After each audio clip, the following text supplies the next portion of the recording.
leaders have been calling on the PDP, the two factions, to come together and sort this issue out once and for all. But I think they are all looking away. They are looking the other way. But okay, away from politics now. Humanitarian matters. We say Jigawa, Kano, Katsina top list of out-of-school children. Wow, that's northern Nigeria.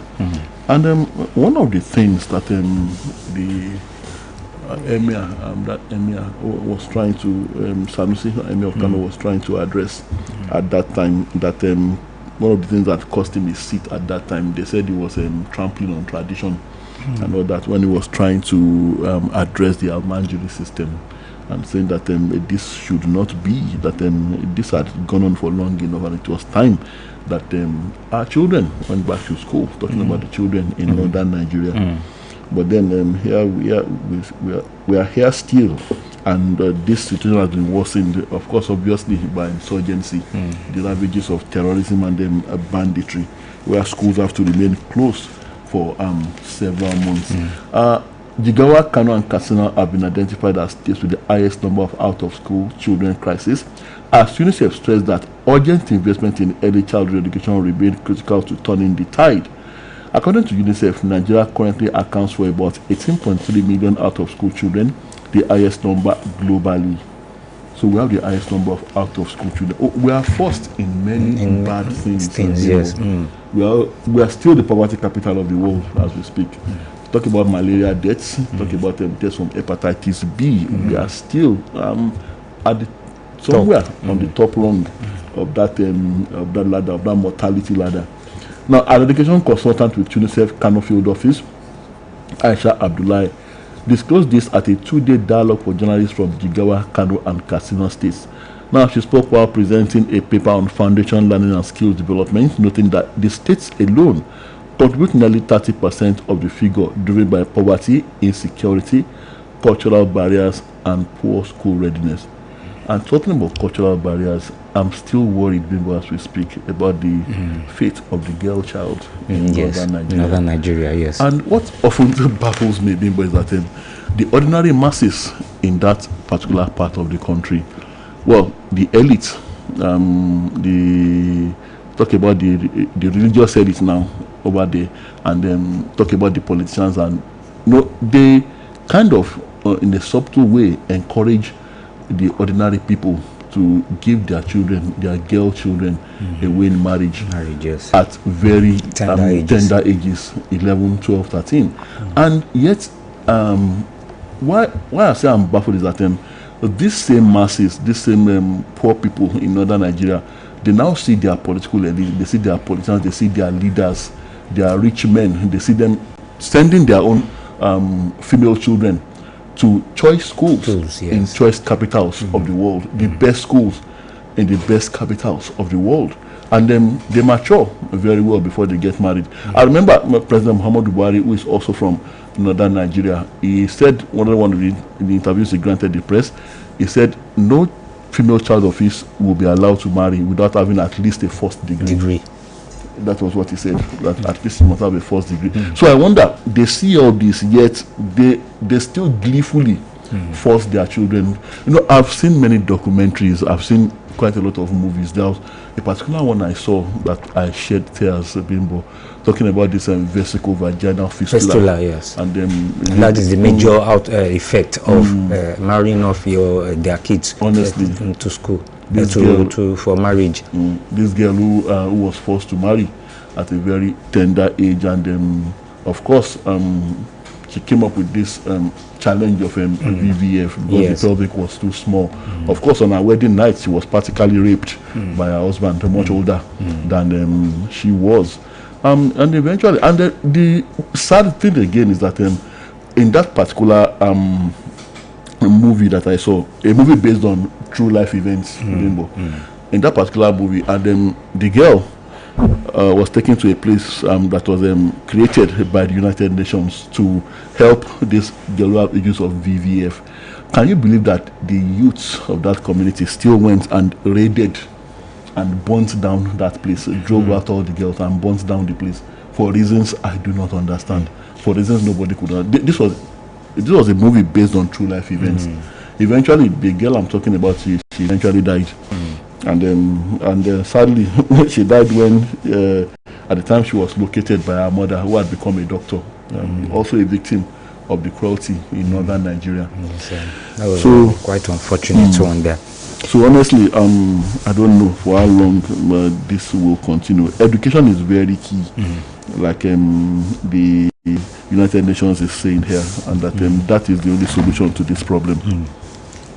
Yes, this one here is saying, talking about, you remember the guy, 28-year-old guy that was killed by a policeman within a team in Delta. By policeman in Delta State. Now, the IGP is is assuring the arrest and prosecution of the suspect. Although I think the suspect is not in custody yet. He is still in custody, but I think under, let me just go through it first. Maybe under investigation and proper arrest now will now commence. Let me just check through the story here. The Inspector General of Police, IGP Olatunji Disu, has assured that everybody suspected of being involved in the killing of Mr. Mene Ogidi, aged 28 years in Efron Delta State, will face the full weight of the law, adding that the address of the sender and his identity will be revealed soon. Addressing journalists in Abuja while parading Assistant Superintendent of Police Nuhu Ayuba and members of his team involved in the killing, the IGP confirmed the suspect's dismissal, adding that their case files will be handed over to the Ministry of Justice for prosecution. And speaking through the Police Public Relations Officer Anthony Placid, the IGP said, well, he explained on April 26, 2026 in Efron Delta State that the deceased, Mr. Mene Ogidi, received a parcel from a friend in Yenagoa, Bayelsa State, delivered to him by a driver. After collection, he proceeded to a motor park to waybill the parcel to Sapele with the name, address, and phone number of the intended receiver written on it. The parcel was searched and found to contain a fabricated Beretta pistol and 4 rounds of 9mm live ammunition. Citizens who witnessed this effected a citizen's arrest of the deceased and subsequently contacted the police. And ASP Nuhu and members of his team responded and arrived at the scene. The suspect was formally handed over to ASP Nuhu as team lead. At that point, rather than follow established police rules of engagement and standard operating procedures, ASP Nuhu shot and killed the unarmed, already apprehended suspect. And the IGP explained that the remains of Mr. Mene Ogidi have been deposited at the mortuary and that a formal autopsy will be conducted by a certified pathologist, while the findings will form part of the evidence to support prosecution of this case. So that was what led to the killing of the young man. Well, fine. Maybe the guy, I'm not too sure, maybe he knew the content of that package. It is 50-50. He might know and he might not know. But to be delivered to somebody. Let's even just assume that indeed the deceased is a criminal, and indeed that parcel was being moved for criminal intent.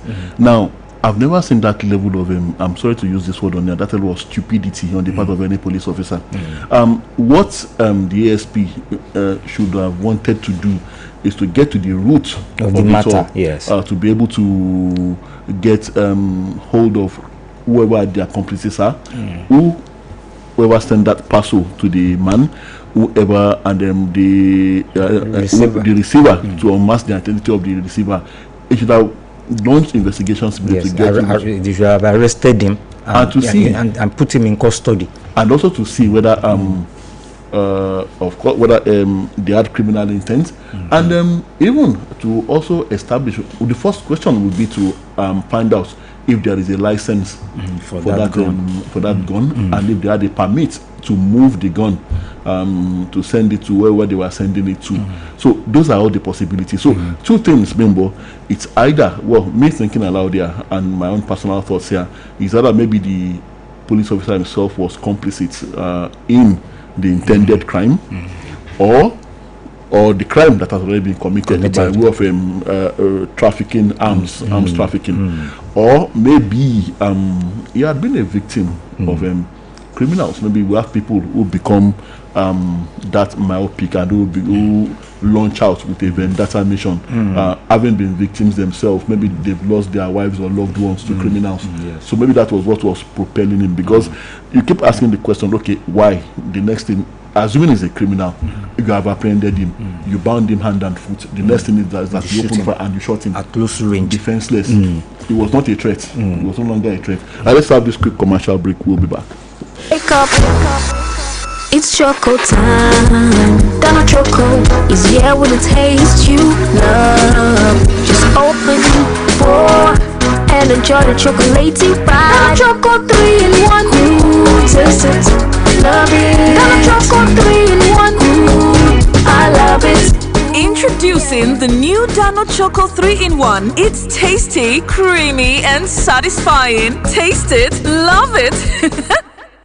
ìyá ò lábàwọ́n ó hàn lóhun gbogbo tí ń ṣe jọlọ́ọ̀fù ìyá ṣe pàtàkì máa ń fún ní ìtọ́jú ká ohun dídì tí ìyá tó dùn mára jí pépé àwọn ọbẹ̀ ìyá tó dùn máa ń ṣara ẹbí lóore golden terra oil ọ̀làdùn golden terra oil ṣara lóore golden terra oil ìfẹ́ golden terra soya oil. Golden Terra Oil ó máa ń ran ìyá lọ́wọ́ láti dá gbogbo ìfẹ́ rẹ̀ sínú oúnjẹ tó dùn ó ṣara lóore ó ṣe fún gbogbo ẹbí rẹ̀. Golden Terra Oil pour pure love.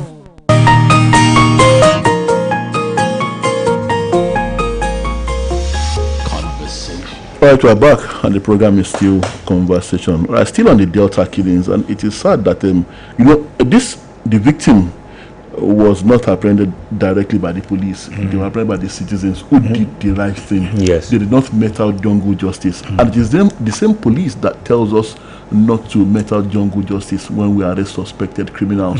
So the citizens arrested him and they handed him over to the police, who should have conducted due and diligent investigation to at least round up whatever accomplices may exist alongside the suspect that they apprehended in Delta. But what did they do? They decided to terminate his life, extrajudicial killing. And so whoever his accomplices are will still remain at large. That's why I said I cannot understand that level of stupidity on the part of the ASP. Yes, and that ASP, I learned that he really wasn't on duty that day. He just came with his other men, and because he's the most senior, yes, and that is more reasonable. More reasonable, yes. And he collected, after tying the leg, tying the arms, and letting him lie down, collected a rifle, and tried to cock it the first time. The second time, I believe that the other officers at that scene should have tried to stop the ASP from not taking that step. But I mean, maybe they were afraid of their Oga. I suspect it's not the first time that ASP or the others will perpetrating that kind of crime. The video, we are talking about it here today because the video got out and went viral. I have a feeling from the body language and the attitude of the ASP that that is not the first time. Yes. And not just him, and I guess all of them at that station are used to those kind of extrajudicial killings. Yes. It couldn't have been the first time, Bimbo. Yes, I believe so too. And I also believe that maybe the officer had come across that guy that was killed. Maybe he was perpetrating one kind of, let me use stupid, criminal activity then. And maybe as he saw him that day, as they called them, he said yes. A customer of the police. Yes. You understand? So many possibilities. So many possibilities, yes. Gunmen kidnapped 60-year-old man in Ibadan. What we do? 60-year-old man in Ibadan. And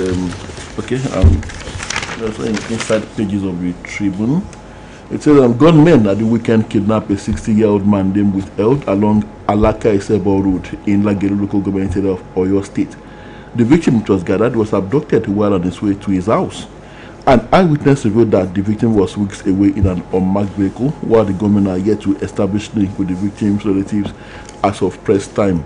Confirming the incident, the State Police Public Relations Officer PPRO DSP Olayinka Anyolade said there was a case of abduction reported on May 2 at about 8:47 p.m. from the Monoton area of Ibadan. Several investigations revealed that the victim, a 60-year-old male and building materials trader, was accosted while returning home along the Jinorere Agis of Alaka Road by 4 marksmen who forcibly whisked him away in an unregistered ash-colored Toyota Corolla vehicle. Well, I think they should look at the It should be. I think it should be about a business or money issues. Or maybe so they should look at the direction of his close associates. Yes, associates. And maybe also people working for him who may want to take the opportunity to get ransom. And okay, in another development, the police arrested a 37-year-old man, Bashiru's surname withheld, in connection with the death of a 35-year-old woman, Rukayat Rafiu. Ayolade in a statement said the case was reported by Ademola Rashid Adebayo 50 and Tawrid Olayinka after Bashiru brought Rafiu's lifeless body to her family residence in Ibadan under suspicious circumstances. The police spokesman said primary investment findings showed no visible marks of violence on the deceased. Ayolade said Bashiru told police operatives that Rafiu was his customer who brought supplement products from him. He said both traveled to Agogo in Ogun State where he lodged her in his rented apartment. The suspect said he later found the woman gasping for breath while holding an inhaler. He claimed he rushed her for medical attention, but she was confirmed dead and then transferred the corpse to her family home in Ibadan. A move that raised suspicion and prompted the report to the police. I'm not saying the man was the one that killed her, but then what kind of relationship would warrant someone who buys things from you, would warrant both of you traveling to a particular place and you lodging the person in your rented apartment in that particular town, and then maybe you later found out gasping for breath and all that. So maybe the relationship between them is more than the ordinary. Maybe yes. But then due and diligent investigation should follow. Yes. But then from what I'm seeing here, if we have to go by the man's story, and then he wouldn't so brazenly bring the cops to the family house if it was the one that killed her. But instead of going to the family, I think you should have gone to the police first. The police first, yes. That's what you should instead of the family, because the family will not be, they don't have the capacity to conduct deep investigations. And of course, is the prime suspect. If indeed there's any foul play, but I guess investigations would determine if there was any foul play. Now, NAF strikes terrorists, destroys Abasu Aiki's hideout in Katsina. Nigerian Air Force NAF, through the air component of the Operation Fasan Yama Sector 2, has delivered neutralized terrorist elements in the northwest, destroying a notorious hideout linked to Kingpin Abasu Aiki during a precision airstrike in Katsina State. The operation conducted at the weekend targeted a terrorist enclave within the Danaji Forest in Faskali local government following sustained and credible intelligence reports indicating renewed terrorist activity in the area.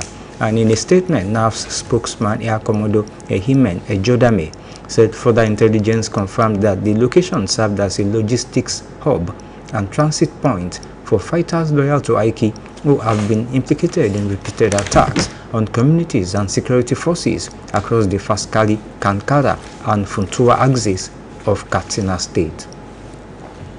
Good one. All right, let's stop this quick commercial and we'll be back.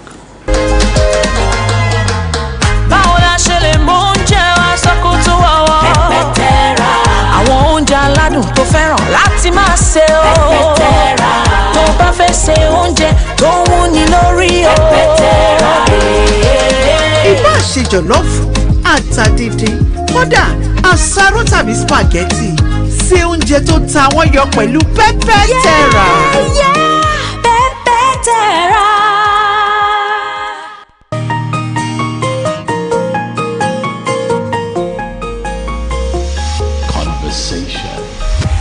Right, we're back, and there's still conversation on Oluyole 98.5 Yes, FM. like you said, we give kudos to the Nigerian Air Force. Yes, the theater that embarked on this neutralization of the hideout of the notorious terrorist Abasu Aiki. But then, like I said, that hideout, it was taking time to build that hideout, to build that yes. terrorist camp, and the community surrounding that place must have been raising red flags, must have been communicating the security agencies, must have been telling the security agencies that this is existing within our vicinity. But then, what did we do? Well, as usual, we allowed the camp to grow and become the terror that it had become to the communities, to even the entire state. So, my question is that while I'm commending the Air Force for a job well done, why did we allow that camp to fester and grow into that formidable threat before moving against them? But you know, maybe at first, if a village is being built or any facilities built, you would not first of all know what kind of building or what kind of facility is being brought up in that area. Maybe that was what happened, and you know, it came up. It was established that it is a hideout of terrorists after completion of the camp. Oh, remember, there's no way that you wouldn't know in your area, or your local community now. You suddenly see people, strange people, dressed like people from a certain part of the country, going in and coming in droves, and you see trucks being moved in the dead of night. And then all of a sudden, and as time goes on, you start seeing these people carrying arms, standing guard in front of that particular place. That whoever owns that structure does not register with the Landlords Association.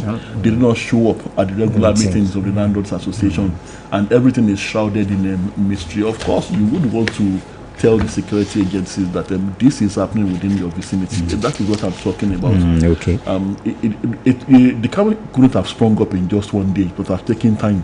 And of course, the activities there must have been suspicious, unless, of course, they were patronizing the local people and buying things from them and all that. So they also saw them as a source of income. But I don't think that is what happened. These people, there are people that sponsor them, give them their logistics and all that. So they, right from the start, they would have always been a terror to the local community. So what I'm just trying to say here is that we should have in place strategies and machineries, including local intelligence gathering, that would help us nip these things in the bud before it grows into the monster it became before the Air Force moved in on them. Yes, and that's why it has been a continued cry that if you say something, if you see something, notice something, just say it. Call on the security agencies, call on the federal government, call on the military command, call on the police high command, so that some investigations will be conducted, and if it were a negative kind of move, something will be done, like investigations, proper investigations, intelligence reports, will be embarked upon, and things will go on smooth. And if it were the negative things, of course, neutralization will start. But, I have this one talking about journalists now, and which I support wholeheartedly. 85% of crimes against journalists go unpunished. That is according to the United Nations. Crimes against journalists. Journalists, yes, and you can remember all these fightings that occurred just recently, sometimes last year, 2 years ago, and are still on now. Journalists were most of those most hit. Talking about the Ukraine-Russia war, talking about the Ethiopia, Eritrea, talking about Iran, US, Israel, even Gaza before Israel, and all those. Gaza, Hezbollah, and Israel. Hamas, Hezbollah, Israel. Journalists, so many journalists, broadcast journalists, print journalists. even online media personnel, yes, they were also hit. So I support this estimate. Let me quickly go through it. United Nations Secretary General Antonio Guterres has said that 85% of crimes committed against journalists go uninvestigated and unpunished, describing the situation as an unacceptable level of impunity.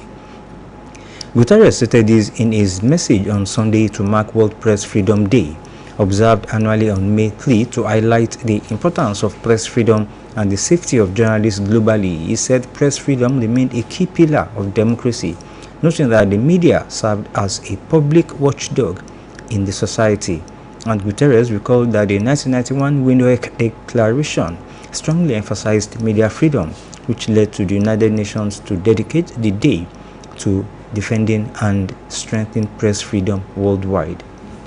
And it is not, Nigeria is included, because I can remember in the past some prominent journalists that from different magazines and newspapers that were assassinated, that were killed wrongfully, and maybe deliberately too. So many of them. All right, let's open the phone lines. 070 5555 1985 and 080 5500 9850. Iran wants of ceasefire violation as U.S. plans to escort almost ships. And I wonder just how many ships they are going to be escorting. I think there are still some ships there. Some ships are still maybe after having the permission, you know. The strait has been reopened based on certain terms of a ceasefire agreement between Iran and the United States. But US is still angry that Iran is collecting tax from any ship, any fleet that wants to go through that strait. And what Iran doesn't like again is the fact that the US is planning to start escorting the ships. And on strike, we stand with Sanu Nasu. And that's torn from the ASU, Sanu Nasu embarked on an indefinite strike over an agreement that the federal government, according to them, has refused to sign. Something that they agreed upon, and the federal government has refused to sign. And looking at this, Bimbo, well, I don't know if anything matters to the politicians, the political elites at this time, other than 2027 elections, except that which will affect their political fortunes. And I don't really know if they consider Sanu and Nasu as big enough to be a threat to whatever political game they are playing presently. So, like I said, what I'm trying to get at here is I don't know if the government will be listening to them at this time. And we also have this one: Nigeria sees mixed effects as Iran's peace move calms oil markets. And CPPE, LCCI call for reform to ease the burden of power crisis. 070 5555 1985. I think there must be difficulty in them. The calls coming in have here. a challenge with the network this morning. Just keep trying. You can also reach us on 080 5500 9850. Now, this one says 62 Nigerians held in Uganda denied legal access, according to lawyer. And Nigerians again. Fresh concerns have emerged over the detention of 62 Nigerians as Ugandan authorities allegedly denied the detainees access to legal representation. It was learned. And the Nigerians said to be members of a Christian missionary group, Life Mission, were detained by immigration authorities over allegations of illegally operating churches. Hello, good morning. Oh, well, we lost that. Keep trying, please. Keep trying. And illegal churches, operating illegal churches. It is an allegation, but they should have given them access to defend themselves. At outrage as commercial motorists rip commuters off despite CNG use. Well, talking about CNG, Bimbo, we all seem to have forgotten about CNG and whatever gains it's supposed to bring, despite the elaborateness of the launching of CNG in Nigeria. Like I said at the time, it looked as if just the federal government is pushing this thing, and the governor showed very little interest Yes. across the states. The Center for Promotion, pardon me. Commuters have lamented the high cost of transportation fares despite the conversion of most commercial vehicles from petrol engine to compressed natural gas (CNG) by transport operators. Checks reveal that 1 standard cubic meter SCM of CNG, which is the equivalent of 1 liter of petrol, sells at 380 naira for petrol engine vehicles and 480 naira for diesel engine vehicles at any standard CNG stations. Meanwhile, 1 liter of petrol is at an average of 1,225 naira or 1,335,000 naira, depending on the filling station. Speaking on why commercial motorists have not allowed the cheap. Okay, let's have this. Hello, good morning. Good morning. Good morning. Would you mind calling from Oluyole? Yes, our first caller here. Yes, hopefully I hear you. We can hear you. Yes, sir. The issue of PDP, I'm amazed. I don't know. Are they going to feed two presidential candidates? Because there are two factions now. So I don't understand. Maybe they will feed two presidents for the fourth coming election. So that's what I do not understand. God bless you. Happy nice talk. Thank you very much. Thank you. Yes, Tola, quickly, still talking about the CNG, like the price has been listed now here. Go to CNG stations and check out filling stations, the petrol stations. You see that this queues at the CNG stations is far more than queues you will find at the petrol stations. We are not seeing the gains. People are not. We should have these CNG stations all over the place. Like I said, the governors are not interested. I mean, it should have been a very viable alternative to petrol, and by now, that should have crashed petrol prices. Petrol price, yes. Hello, good morning. Good morning, Mr. Bigman. Good morning. Good morning, Mr. Bigman. I'm Julie. I'm calling from Colombo. Yesterday, last week, I called on this program concerning the sellers that are offering pay and they are parking that. And I think it was that day, they've packed everything. Everything has been cleared. So kudos to whoever does this. Then, on the issue of xenophobic attack on Africans in South Africa. Now, if you want to know someone asked me and said that Nigerians still should be attacking South Africans and all that all those their investment and that. I said, are South Africans the one working with the companies in Nigeria? Is it not you Nigerians that are working there? I said, you know the country's economic power by people you find on their streets. You find Nigeria on the streets of South Africa, like Iwo Road, like Gate in South Africa, you find Nigerians there. But you cannot find a single South African on our streets in Nigeria. Maybe Abuja, Lagos, anyone that comes for business. I said it shows the power of economic power, the superiority of economic power of those countries over us. I said, so now you mentioned Uganda now. You said churches in Nigeria. Did you find Ugandan churches in Nigeria that are on their streets in Nigeria? No. So when our leaders now come outside and say that the Nigeria economy is better, we just look and laugh. When your people are on the street of other African countries hustling, you are opening your mouth and telling us that the economy is better. So thank you. Good morning. Thank you very much. Thank you. We have another commercial timeout. We'll be back.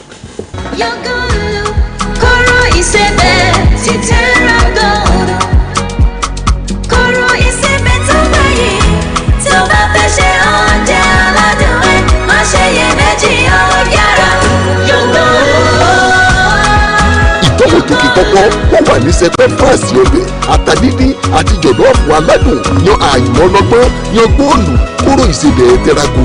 kọ́rọ́ kan àrà tí ò lópin Terrago. Wake up, it's choco time. Dano Choco is here with a taste you love. Just open, pour, and enjoy the chocolatey ride. Dano Choco 3 in 1. Ooh, taste it, love it. Dano Choco 3 in 1. Ooh, I love it. Introducing the new Dano Choco 3-in-1. It's tasty, creamy, and satisfying. Taste it, love it.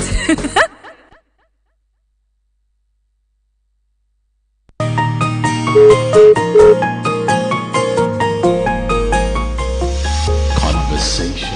Right, we're back and it's still conversation. Hello, good morning. Hello, good morning, sir. Good morning. I can be advised from you. Good to have you, sir. How was your weekend, sir?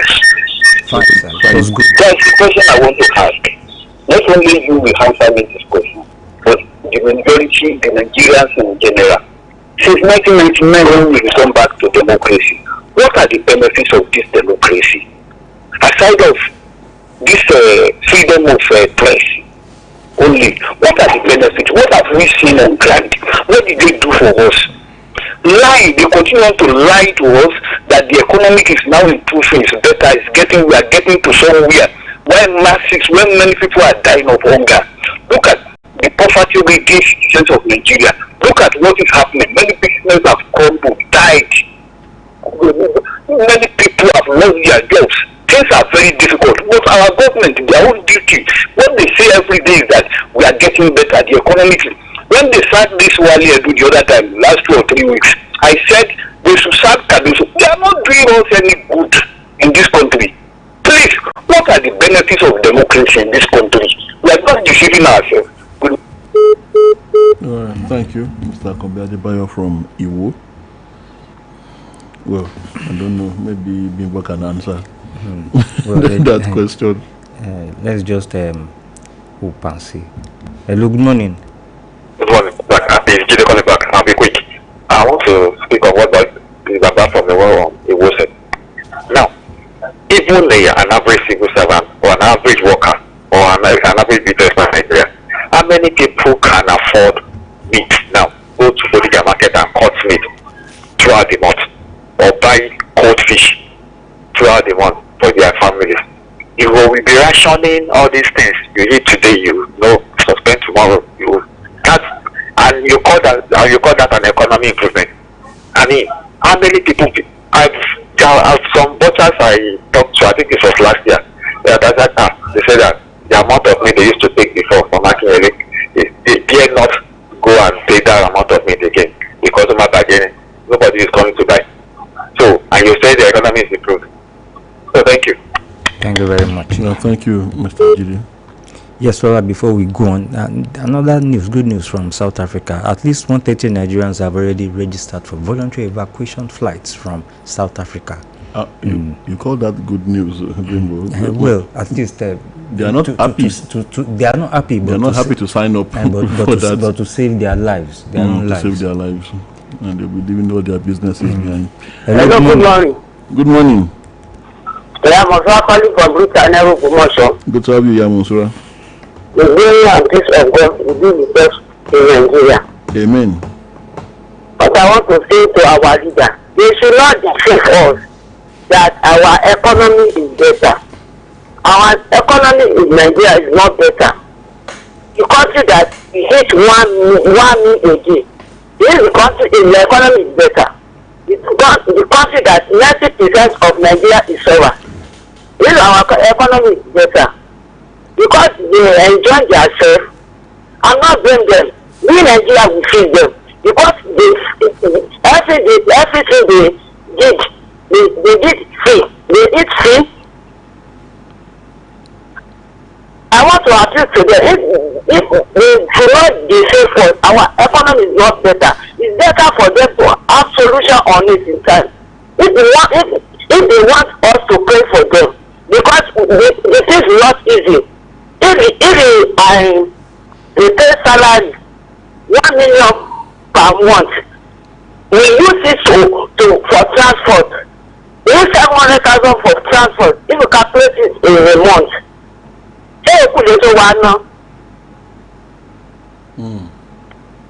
Well, thank you. Thank you very much, Yamusura. Yes, one last call. It's already 7:30, and we have to go. It's been an interesting time on conversation, and we will be back same time tomorrow morning, God willing. My name is Tola Teriba. And my name is Bimbo Akambi. Thank you for joining us on the program, and enjoy the rest of your day and enjoy the rest of your week. Good tasty food is worth living for. Worried about your oil every time you enjoy your favorite meal? Introducing Golden Terra Smart Balance Oil.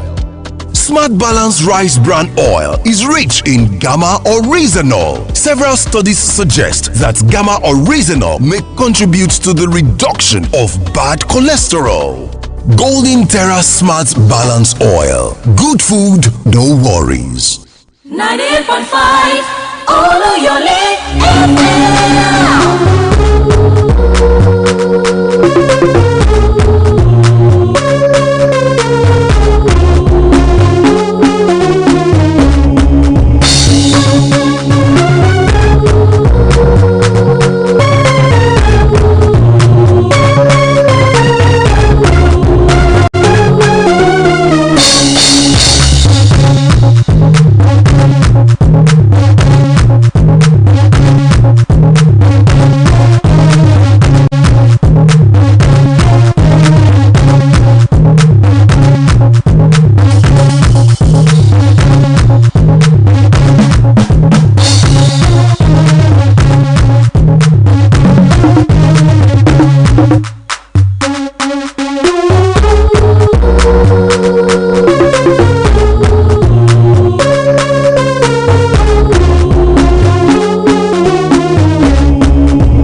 Thank you very much for staying locked in right here on Oluyole 90.5 FM. You already know his sports bits coming through and through in your eardrums this morning. And it's been quite a weekend talking about all the action in the ever exciting with the sports. You already know where we get locked in right here. It is quite an exhilarating moment right there. And of course, we'll serve you all the details of the entertainment that we caught over the course of the weekend. Well, it is the voice of Victor Opene singing the gospel of sports this morning into your eardrums. And there's been quite a lot. And when you actually deep it, you think about it and you say it is incredible that we have this moment to share together this morning. Well, of course, I've always